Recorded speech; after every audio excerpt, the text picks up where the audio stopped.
Lots to celebrate there for Michigan State, and looking forward to another year for the Spartans as they look to improve on last season. You see Nick Marsh, Jordan Hall, Stanton Ramil enjoying themselves here in Las Vegas. And here you see the schedule ahead for that group. It includes an opener against Western Michigan, the traditional Friday night opener for the Spartans. Boston College as well coming in the next week. That was a really competitive game a year ago. They opened conference play at USC, so coming back west in week 4. And we are joined now by Jordan Hall, Nick Marsh, Stanton Ramil. Guys, welcome. Great to have you with us. Welcome to Las Vegas. You having fun so far? How's it been? Can't complain. It's been here just a short few hours, but I've had a fun time. All right. What'd you do last night? Nothing much. Just got dinner, some of the coaches and ADs, and went up to bed. All right. Sounds wholesome. You're one with a new staff last year. What did you learn about yourselves? What did you learn about the program? Stanton, I'll start with you. I want to hear from all of you, though. Yeah, just had the staff come in. We had to really pick up the playbook quick and just, saw the little bit of struggle with that. And, just coming into this year, seeing it click a little more in spring ball was a really cool thing to see. In what ways have you seen it click more?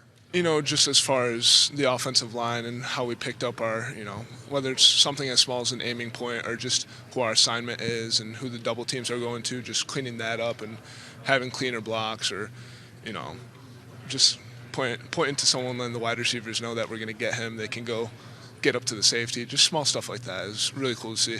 How about for you last year, Nick? Obviously for you it's unusual because you didn't know the previous staff, right? This is the only staff that you've known. But just give me a sense of kind of what you guys learned about that group last year, both yourselves and the coaches. I would piggyback off what Stan said.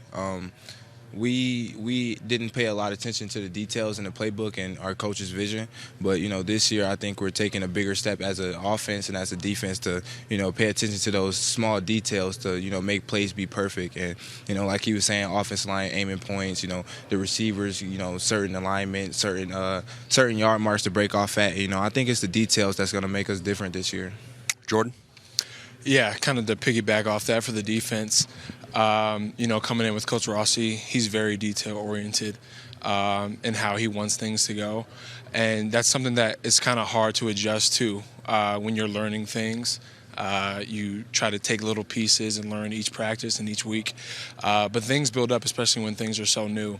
So it's definitely something that we worked on throughout the course of the season.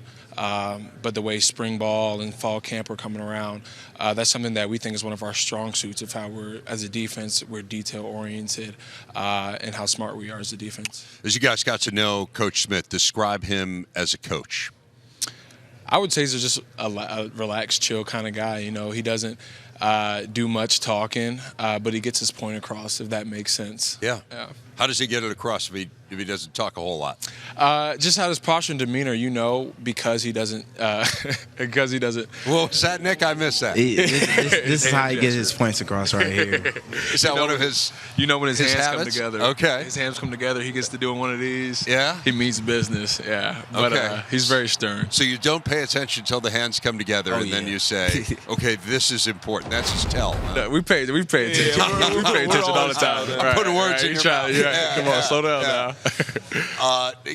So, because he comes across that way, comes across very low-key to us. And again, every coach has a different way of going about it. So what's it like to play for a coach who maybe isn't as vociferous as some others? So really, my thought of it, I think he gives the other coaches, that authority of his position. And I think he lets them take course of the team. We have a few other coaches who acts like the head coach. I say like Coach KB, for instance, he's the assistant head coach, and, he takes that role very serious. And I think our other coaches, play a big part in, what Coach Smith does in the program.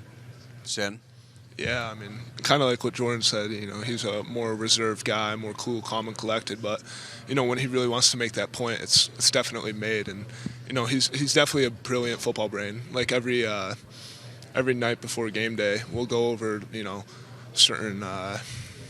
certain positions in the game and like what we would do, and just like talking with our coaches, and they'll do that stuff for hours on game week, and just hearing that, and then just talking to Coach Smith before the game, hearing his thoughts, hearing what he thinks is very important, just taking all that in, it's definitely very cool. What do you guys see as kind of the vision here for Michigan State football? Again, this is a transient time in college sports. As we know, you had a chance kind of to go wherever you want to go. You do every single year. You guys have all chosen to be there, just like everyone here has chosen to be at their particular school. What's the vision that you've bought into? Where do you see this going? And Stan, we can start with you. Yeah, for me, I came to Michigan State because it's tough, gritty football.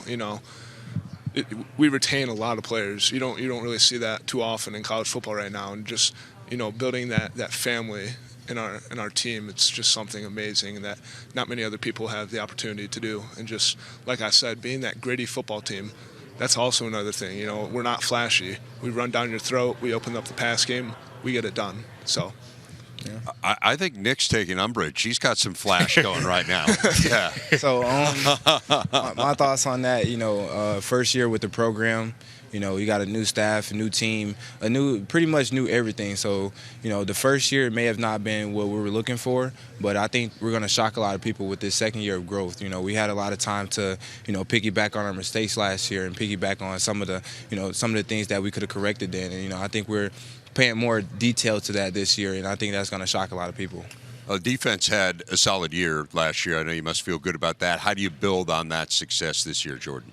Yeah, we had a good year, but definitely a lot of things that we can work on defensively, whether that's schematic or technique or, just how we're getting to the ball. So definitely want to build on the positives from last year, but have the acknowledgement that that's not where we want to be, and sit down and talk about the steps to get to where we want to be and execute those things. One of the things that needs to happen is generate more of a pass rush. How do you go about doing that?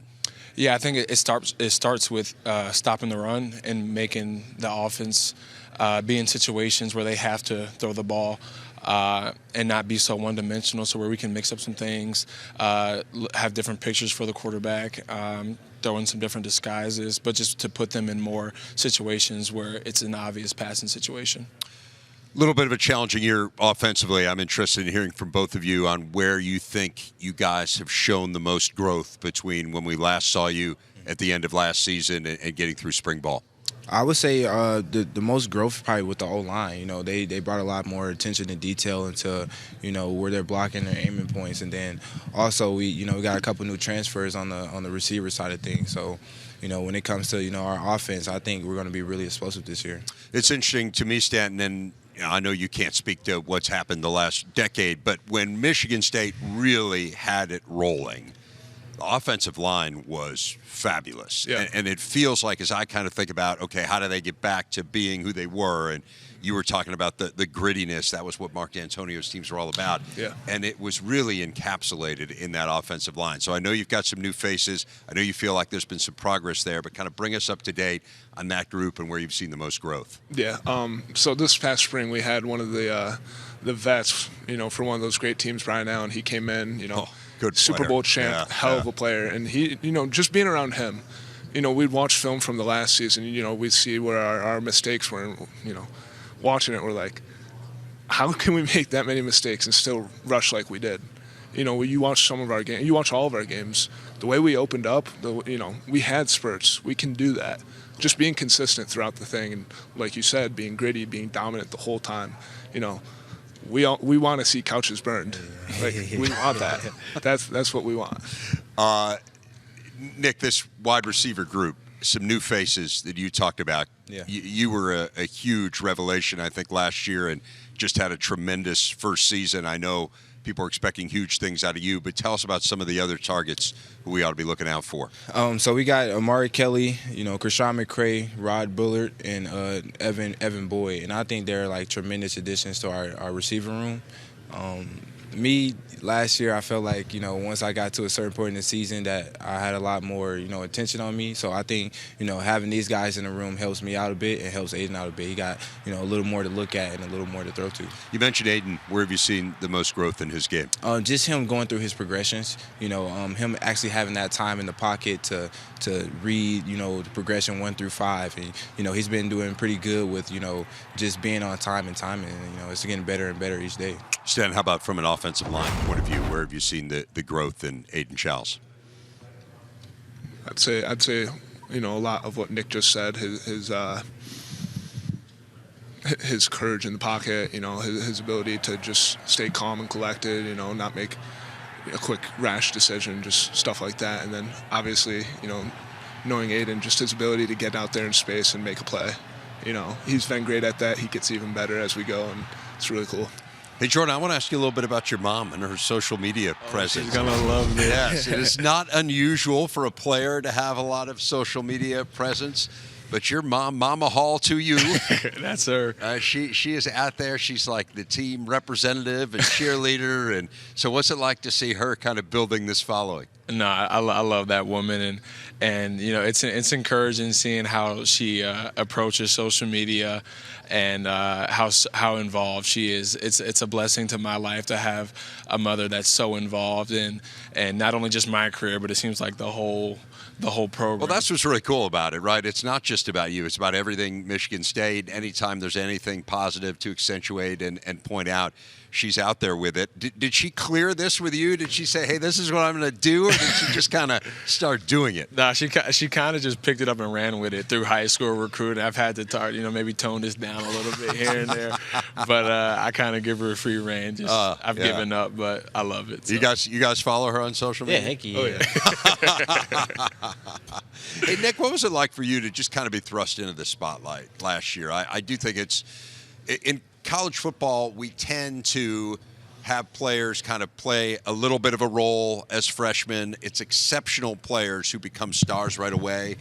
You were kind of that exception last year. You were someone who was spotlighted almost from the get-go. You lived up to it. So what was that like for you to go into that role right away? I mean, it was a bit stressful. It was, but at the end of the day, God put us in certain positions to thrive, and I think He put me in the best position to come out on top. And I can be nothing but thankful for the opportunity, because when the opportunity came, I opened the door, and just having older guys teach me the ropes, and just having people point me in the right direction is one reason I'm here today. So where's the growth this year? What can you do better or different? I would say route running. I watch a lot of my film. I critique myself, and I just look at a lot of things that I've done in the past, and every day I'm at practice, I'm talking to coach, I'm talking to Aiden, I'm talking to the other receivers, and I try to help them not make some of the mistakes I made as a freshman, and just try to piggyback on just being efficient and clean. You mentioned mistakes. Like, what mistakes would you say you made? So I would say just as far as small details in route running, as far as not stemming at the corner, stemming at the safety, or either telegraphing what I'm going to do. Certain stuff like that can go a long way, and you'd be surprised that small details win games, and that's what our coach preaches on, and that's what I try to teach some of my other teammates, and that's what I try to work on every day in life. Yeah, it's interesting. A big theme developing between you guys is attention to detail. It really seems like, I don't know whether that's a team talking point, but it's pretty obvious from speaking to each one of you. It's something you're focused on. I want to ask you a little bit about your family, Stan. It's an interesting one. You have 3 sisters who play college basketball. Yeah. Your dad and your brother play college football. Yep. So I have to imagine it was fairly competitive in your house? Oh, yeah. Super competitive. Describe that world. So, we had my 3 sisters. They all played Division I basketball, very high level. Me, my older brother, my little brother Peter, we'd always go to their AAU practices. We'd always, kind of be forced to rebound for them at home. So there's that. And then our dad was our high school coach for football. So there's that too, Someone who's played at a level like that, playing at Alabama when they were winning national championships, kind of gave us that respect towards his coaching ability, not only as a father but as a coach. And just like us being able to buy into that was really cool. How's your basketball game? Do you go horrible? Really, you're not. So your sisters are really good basketball players, and you got. No, I'm a hell of a man. rebounder. I would think you'd be a good rebounder. Yeah. I can get any board there, but okay. Otherwise, the rest of it, leaves a little bit. I got a little desired, huh? Got a little dream shake to me, but a little bit. See, now it comes out, right? The modesty, right, initially, but then I got a little bit of game. I'm going to leave you with this, Jordan. How do you define success for Michigan State this year? What does it look like? Yeah, I think that there's 3 things I think as a team. I know defensively, but I think offense is kind of bought into that of having high execution, swarming to the ball, and just being productive in how we execute things. And I think at the end of the day, throughout each practice and each game, if we're able to do those things at a high level, the score should reflect that. And so that's how we realize success, is by ranking those 3 things. Did we accomplish this? If so, the scoreboard should replicate that. All right. Good stuff. Jordan, Nick, Stanton, thanks, guys. Thank you. Appreciate it. Enjoy the rest of your time in Vegas. Thank you. Thank Best you. of luck this year.